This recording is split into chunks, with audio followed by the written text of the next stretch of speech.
ফুলতলী দাসপাড়ায় পরিচয় গোপন করে প্রেমিকার সেজে প্রেমিককে ব্ল্যাকমেলিং করতে গিয়ে গণধোলাই খেল এক যুবক।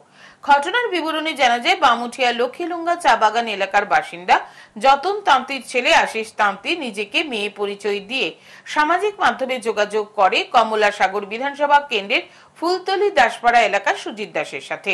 আশিস তান্তি সামাজিক মাধ্যমে নিজেকে যুবতী পরিচয় দিয়ে ভালোবাসার সম্পর্ক স্থাপন করে সুজিত দাসের সাথে। তারপর আশিস নিজের মোবাইলে সুজিতের কিছু আপত্তিকর ভিডিও করে নেয় এবং সেই ভিডিও দেখে সুজিতকে ব্ল্যাকমেলিং করতে থাকে। শনিবার রাতে আশিস তান্তি সুজিতকে ব্ল্যাকমেলিং করে টাকা নেওয়ার জন্য ফুলতলীর দাসপাড়ায় যায়। তখনই স্থানীয়রা তাকে আটক করে গণধোলাই দিয়ে রাস্তার পাশে ফেলে রাখে। রবিবার সকালে বিশালগড় দমকল বাহিনীর কর্মীরা ঘটনার খবর পেয়ে ঘটনাস্থল থেকে আশিস তান্তিকে উদ্ধার করে বিশালগড় মহকুমা হাসপাতালে পৌঁছে দেয়। ঘটনার খবর পেয়ে আশিস তান্তির পরিবারের লোকজন ঘটনাস্থলে ছুটে যায় এবং এলাকাবাসীদের লিখিত দেয় আশিস এই ধরনের কাজ আর করবে না।